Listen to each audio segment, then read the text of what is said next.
और अब खबरें तफसील से। ऑपरेशन कावेरी के तहत सूडान में फंसे हिंदुस्तानियों को भारत लाया जा रहा है। सूडान की सूरत हाल तशवीशनाक है। भारत समेत दुनिया भर में सूडान को लेकर तशवीश की लहर है। सूडान से वापस लौट रहे हिंदुस्तानी खुशियों का इजहार करते हुए फौज और हुकूमत का शुक्रिया अदा कर रहे हैं। वहीं खारजा सेक्रेटरी विनय क्वात्रा ने कहा है कि सूडान में गैर यकीनी की सूरत हाल बनी हुई है। हिंदुस्तान पूरे वाकये और हालत पर नजर बनाए हुए है।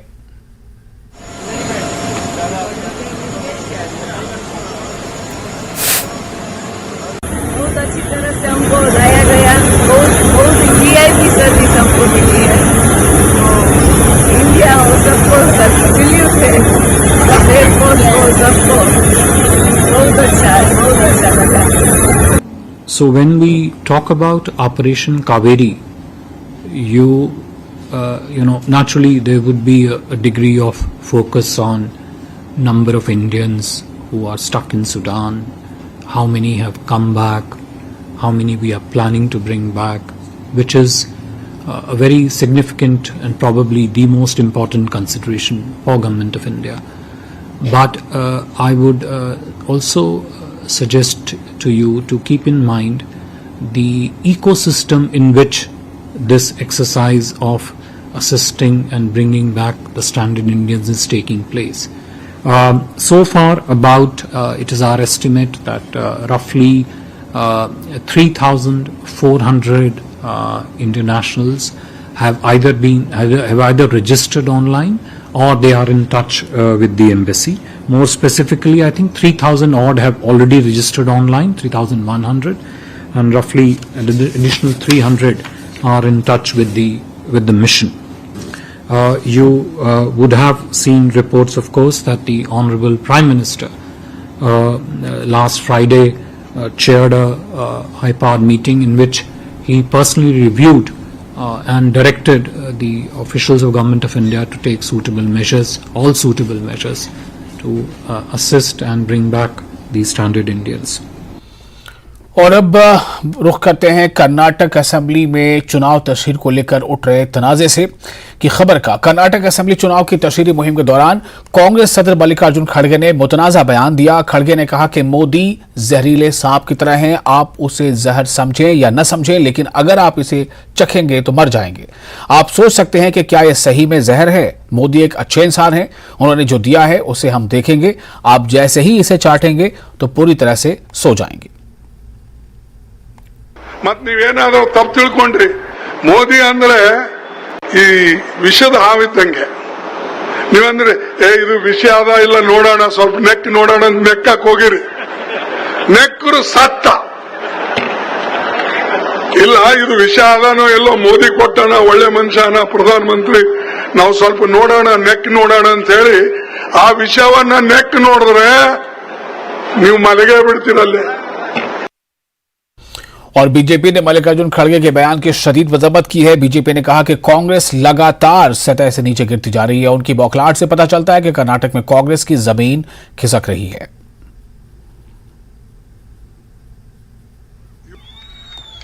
इदेना निम भरोसेना?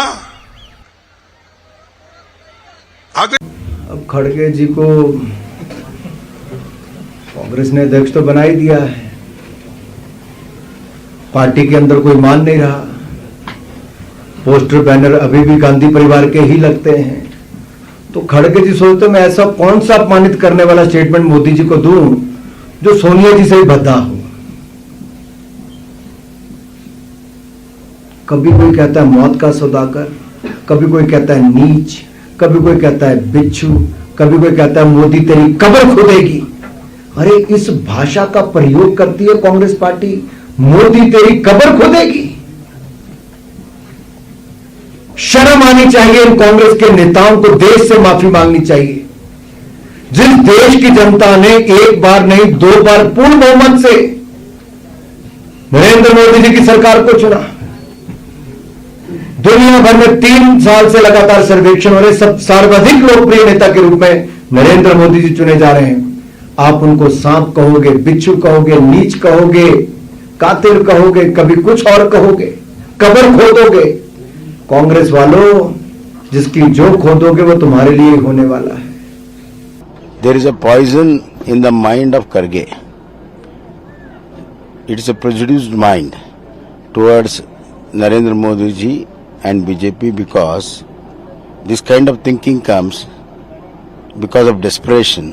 They have been unable to fight him politically in the parliament, outside, and they are seeing that their ship is sinking.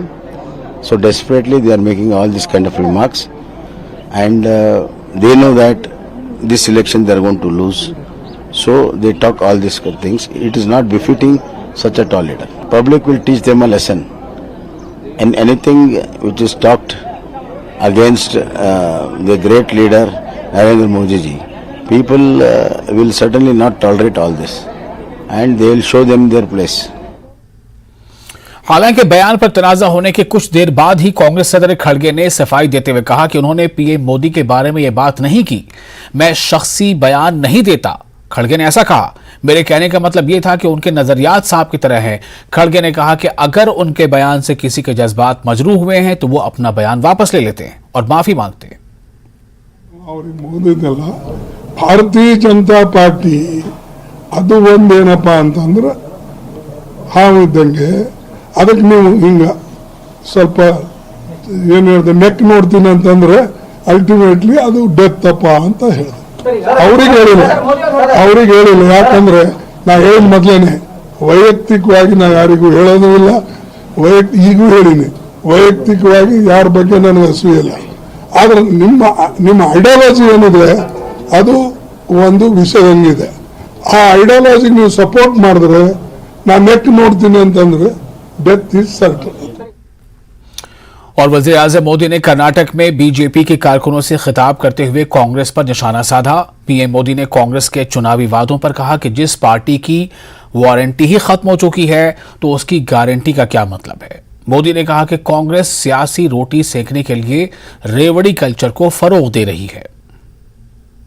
राज्यों में भाजपा सरकार नहीं है, लोकतंत्र में स्वाभाविक है, लेकिन करते क्या है, केंद्र सरकार की कोई भी योजना उनके यहां सफल न हो, उनको डर लगता है कि अगर सफल हो गई तो मोदी का जय जयकार हो जाएगा। कुछ लोग तो योजना से जुड़ते ही नहीं है। कुछ राज्य ऐसे हैं वो योजना का नाम बदल देते हैं, स्टिकर नया लगा देते हैं। देश में एक बात आप हैरान हो जाएंगे, गरीबों को अनाज देने के लिए one nation one ration card supreme court को हुक्म करना पड़ा। क्यों? क्योंकि डबल इंजन सरकार उस राज्य में नहीं थी। देखिए, पीएम किसान सम्मान निधि में यहां कर्नाटका सरकार 4,000 रुपये अपनी तरफ से भी जोड़ रही है, भारत सरकार 6,000 रुपये दे रही है, राज्य सरकार 4,000 रुपये, दोनों भाजपा की सरकार। किसान को क्या मिल रहा है? 10,000 रुपये मिल रहा है। तो हुआ नहीं डबल लाभ। आप देख रहे हैं कि बीते 9 वर्षों में भारत दुनिया भर के निवेशकों के लिए महत्वपूर्ण केंद्र बना है। रिकॉर्ड निवेश भारत में हो रहा है। डबल इंजन सरकार के कारण इसका बहुत बड़ा लाभ कर्नाटका को मिला है। और कर्नाटक के हुबली शहर में स्मृति ईरानी का जलवा देखने को मिला। मरकजी वजीर स्मृति ईरानी ने रोड शो के जरिए बीजेपी उम्मीदवार महेश टेंगनकाई के हक में मुहिम चलाई। हुबली धारवाड़ सेंट्रल असेंबली हलका बीजेपी के लिए अना का मसला बना हुआ है, क्योंकि इस हलके में बीजेपी के सीनियर लीडर और साबिक वजीर आला रिपे जगदीश शेट्टार ने पार्टी से बगावत करते हुए कांग्रेस में शामिल हुए हैं। कांग्रेस की टिकट पर जगदीश शेट्टार इलेक्शन लड़ रहे हैं, लिहाजा इस असेंबली हलके में स्मृति ईरानी ने रोड शो करते हुए बीजेपी उम्मीदवार को कामयाब बनाने की लोगों से अपील की है। कर्नाटक असेंबली इंतखाबात की मुहिम पूरे जोर शोर के साथ जारी है। कांग्रेस लीडर राहुल गांधी ने आज उडुपी जिले का दौरा किया और कांग्रेस के उम्मीदवारों के हक में मुहिम चलाई। उडुपी में हुए जलसे आम में एक खातून ने राहुल गांधी को मछली का तोहफा दिया। वाज़ेह रहे कि साहिली शहर उडुपी माहीगीरी के लिए मशहूर है। इजलास आम में शिरकत के साथ राहुल गांधी ने उडुपी की महालक्ष्मी मंदिर में भी हाजिरी दी। इस मौके पर राहुल गांधी के साथ मकामी कांग्रेस लीडरान भी मौजूद थे। दिल्ली शराब घोटाला मामले में दिल्ली के साबिक नायब वजीर आला मनीष सिसोदिया को राहत नहीं मिली है। दिल्ली के रावजवेनी कोर्ट ने सीबीआई से जुड़े केस में दिल्ली के साबिक नायब वज़ीर आला मनीष सिसोदिया को 12 मई तक अदालती तहवील में भेज दिया है। सीबीआई शराब पॉलिसी में हुई मुबैना घोटाले की जांच कर रही है और इसी मामले में जांच एजेंसी ने मनीष सिसोदिया को 26 फरवरी को गिरफ्तार किया था। दिल्ली के जंतर मंतर पर मुल्क के कई नामवर पहलवानों का धरना जारी है। आज पहलवानों ने धरने के मकाम पर ही प्रैक्टिस की। पहलवानों ने एक बार कहा कि जब तक सुनवाई नहीं होगी तब तक एहतजाज जारी रहेगा। एहतजाज कर रहे पहलवानों से मुख्तलिफ शोबे हयात से जुड़े लोग मुलाकात करने के लिए पहुंच रहे हैं। इसी कड़ी में आज किसान नेता राकेश टिकैत भी पहलवानों से मुलाकात करने पहुंचे। हमारे नुमाइंदा फराह खान ने खातून पहलवान विनेश फोगाट से खास बातचीत की है। मेरे साथ रेसलर विनेश फोगाट है। आज 5वां दिन है, आप कैसे देख रहे हैं? क्योंकि लगातार हमने देखा, आपने सुबह भी वार्म अप किया और कल भी किया। किस तरह से कितना अफेक्ट पड़ रहा है, कितना स्ट्रगल हो रहा है? देखिए, रेसलिंग मैट नहीं है, जिम नहीं है प्रॉपर, इंजरी होने के चांसेस बहुत ज्यादा हैं, लेकिन मजबूरी है हमारी, क्या करें। जितना भी हम कर सकते हैं इंजरी फ्री रह के या सड़क पे मेहनत करके अगर कोई चैंपियन बनता है तो फिर पूरे हिंदुस्तान में चैंपियन होते हैं। वैसे ही हमारे देश में सुविधाएं कम है, ऊपर से हम सड़क पे बैठे हैं कुछ एथलीट, तो वही है, नुकसान हो रहा है स्पोर्ट्स का। लेकिन कुछ अच्छे के लिए कुछ मतलब बुरे दिनों से गुजरना पड़ता है, बस वही सोच के हम लगे हुए हैं। दिनेश, 5वां दिन है, सुप्रीम कोर्ट में कल सुनवाई होनी है, क्या उम्मीदें हैं? क्योंकि कुछ नजर नहीं आ रहा है, हल नहीं निकल रहा, और क्या लग रहा है कितना लंबा जो है ये संघर्ष होने वाला है? देखो, पता नहीं, अभी लंबा तो ये कोई हमारे हाथ में चीज होती तो हम आज ही खत्म कर लेते, लेकिन देश की न्यायपालिका पे पूरा भरोसा है। सुप्रीम कोर्ट जो भी करेगा वो महिलाओं के लिए करेगा। वो भी देख रहे हैं कि देश की बेटियां जो मेडल लेके आती हैं वो अगर कुछ बोल रही हैं तो डेफिनेटली कुछ सीरियस बात है, और उन्होंने संज्ञान में लिया है, तो एक आस और उम्मीद बंधी है हमारे अंदर। तो बस उसी आस और उम्मीद में बैठे हैं कि इंसाफ होगा जल्दी। कल आप लोगों ने यह भी कहा कि पीएम जो है वो मन की बात जो है वो आप लोगों की सुने, तो क्या लग रहा है कि कनेक्शन क्यों टूट रहा है? वो तो वही बता सकते हैं जी क्यों टूट रहा है। हम तो जोड़ने की पूरी कोशिश कर रहे हैं कि कनेक्शन जुड़ जाए, हमारी भी सुनी जाए, लेकिन अपील ही कर सकते हैं हम। इतनी तो हमारी अप्रोच नहीं है कि हम उनको आदेश दे दें। हम अपील ही कर रहे हैं और हमेशा करते ही रहेंगे, और देश के हर एक नागरिक को जब भी तकलीफ होगी तो वो हमेशा अपील करता है। सुननी है नहीं सुननी है वो तो उनका खुद का एक निजी फैसला होगा। तो आप विनेश फोगाट को सुन रहे थे, जो साफ तौर पर बता रही थी कि काफी जो है वो स्ट्रगल हो रहा है क्योंकि मैट्स नहीं है, और अभी जो है जिस तरीके से ये लोग सड़क पर जो है पूरी तैयारियां कर रहे हैं उससे जो है वो काफी स्ट्रगल हो रहा है, और लगातार जो है वो अपील कर रहे हैं, और सुप्रीम कोर्ट की सुनवाई से भी जो है काफी उम्मीद है। कैमरामैन रविंदर के साथ फराह खान, न्यूज़ 18 दिल्ली। ब्रेक के बाद एक बार फिर आपका स्वागत है। आप देख रहे हैं देश प्रदेश। गोपालगंज के उस वक्त के डीएम जी कृष्णैया की मौत लिंचिंग मामले के कसूरवार साबिक रुकन पार्लियामेंट आनंद मोहन सिंह आज आखिरकार जेल से रिहा हो गए। रिहाई के बाद बिहार की सियासत में घमासान जारी है, वार पलटवार का शोर है।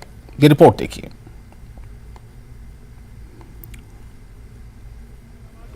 बात करते हैं बीजेपी सांसद अजय निषाद से। अजय निषाद जी, लगातार जो सरकार का फैसला है, बिहार सरकार का, आनंद मोहन की जो रिहाई की बात सामने आ रही है, उसके पहले जातीय जनगणना कराने की बात, जो तमाम इशू है, आपको लगता है कि 2024 के चुनाव को जातिगत राजनीति की तरफ ले जाने की कोशिश हो रही है? देखिए, माननीय मुख्यमंत्री नीतीश कुमार जी कोई भी हथकंडा अपना ले, भारतीय जनता पार्टी का जो वोट बैंक है उसको हिला नहीं पाएंगे, इसलिए कि नरेंद्र मोदी जी देश के सर्वमान्य नेता हैं और 2024 पे तिवारा आएंगे। ये जो सपना पाल लिए हैं कि यूपीए गवर्नमेंट, यूपीए जो गठबंधन है इनको नेता मान लेंगे, तो अभी सपना देखना छोड़ दें। कभी भी मुख्यमंत्री के कैंडिडेट या प्रधानमंत्री के कैंडिडेट ये नहीं हो सकते, पहली बात। दूसरी बात, इस तरह का जो हथकंडा अपना रहे हैं कि आनंद मोहन जी के आड़ में जो जाति समीकरण के हिसाब से जो कैदियों की रिहाई की गई है वो भी बहुत दुर्भाग्यपूर्ण है।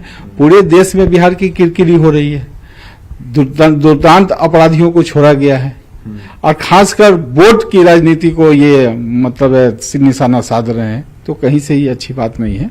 माननीय मुख्यमंत्री को ये देखना चाहिए, जो हिसाब से अपना ये छवि बनाना चाह रहे थे, लगातार कोशिश कर रहे थे, वो अब दिख नहीं रही। बहुत बहुत धन्यवाद। तो बीजेपी सांसद अजय निषाद। कैमरामैन संजीव वर्मा के साथ अमितेश सिंह, न्यूज़ 18 दिल्ली। और नीतीश कुमार की जानिब से अपोजिशन को मुत्तहद करने की कोशिश पर पीएम मोदी के जरिए दिए गए बयान की वकालत करते हुए साबिक मरकजी वजीर मुख्तार अब्बास नकवी ने कहा है कि हमने यूनिटी इन डाइवर्सिटी सुना था, लेकिन ये यूनिटी इन डिप्रेशन है, जो कि सेपरेशन की वजह बनता है। इस वक्त हमारे साथ बातचीत करने के लिए पूर्व केंद्रीय मंत्री मुख्तार अब्बास नकवी हैं। सर, कल पीएम ने जो है वो विपक्ष को निशाना साधा है और साफ तौर पे कहा है कि कोई कितना बड़ा भी गठबंधन कर ले, हम जो हैं वो पीछे हटने वाले नहीं हैं। देखिए, पहले सुना जाता था कि यूनिटी इन डाइवर्सिटी, आज जो है वो ये जो सो कॉल्ड डायनेस्टी की एकता की बात दिखाई पड़ रही है, तो ये यूनिटी इन डिप्रेशन। तो यूनिटी इन डाइवर्सिटी तो चल जाती है, लेकिन यूनिटी इन डिप्रेशन जो है वो सेपरेशन की गारंटी बन जाता है। अब इनकी दिक्कत यह है कि इनके पास न नेतृत्व है, न नीति है, केवल जो है वो भारत की धाक को और मोदी की धमक को कैसे धूमिल करो। और भारत की धाक और मोदी की धमक को धूमिल करने की धूर्तता में ये खुद धूल दूसरित होते जा रहे हैं।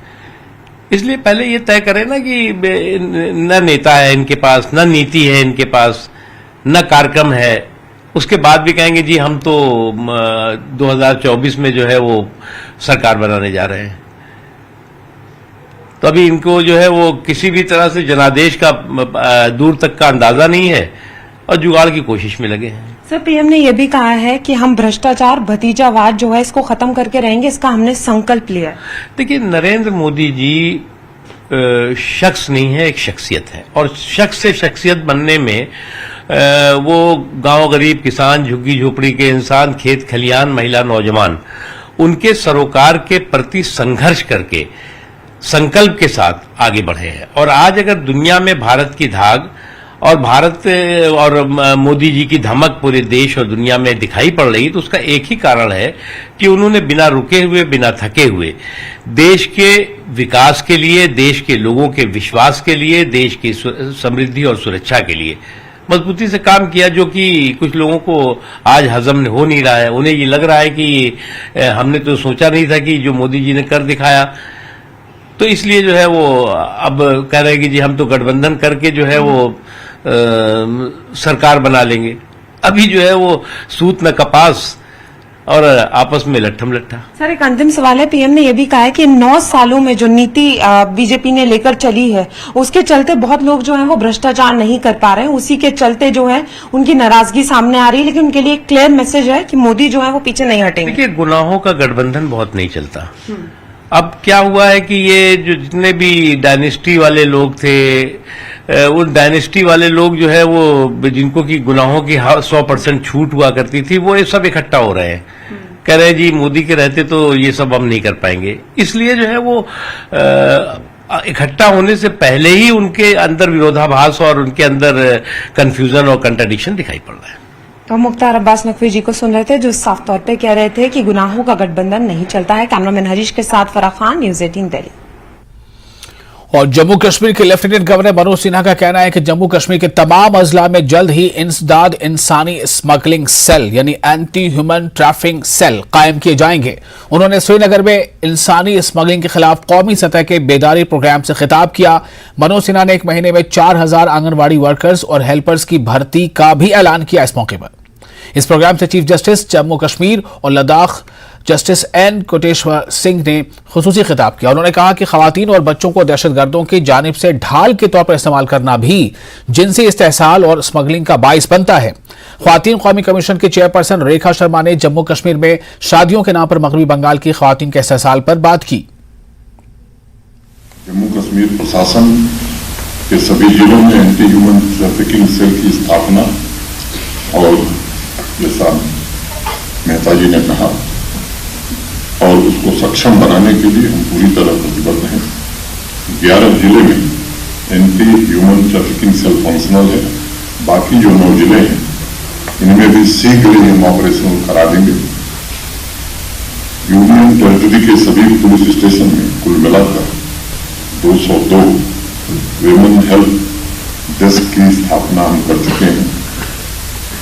इन सभी संसाधनों द्वारा हम अपने लक्ष्य को तभी प्राप्त कर सकेंगे जब सभी ग्रुप्स की विशेष रूप से महिलाओं, युवाओं एवं सिविल सोसाइटी सक्रिय भागीदारी हो और इस दिशा में मजबूत साझेदारी भी हो। इसके साथ ये भी आवश्यक है कि जो भी मामले कैसे सामने आ रहे हैं उनका समयबद्ध ढंग से उनकी समय सीमा के भीतर विवेचना, इन्वेस्टिगेशन और ठीक से विवेचना, रस्मी तौर पर विवेचना नहीं, उसके स्तर तक जाना।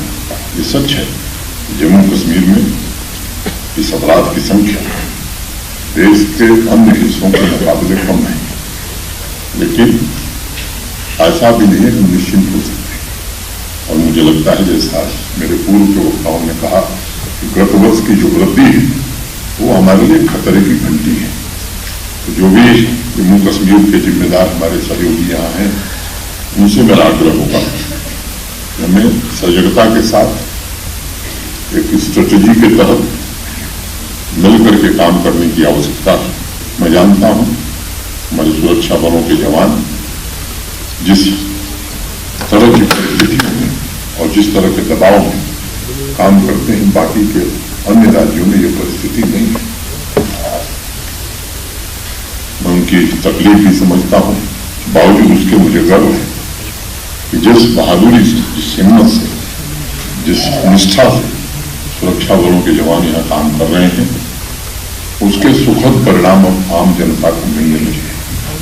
It is difficult sometimes to gather the convincing evidence for convicting the offenders. We have a legal system where we believe in that we cannot convict unless there is a substantive proof against the offenders. Therefore, the law presumptions come into play, which has been taken advantage by various people. They would make the witnesses say things. We have seen that during the investigation they have stated everything, but when they come in the court, they say something else. And we are helpless as judges.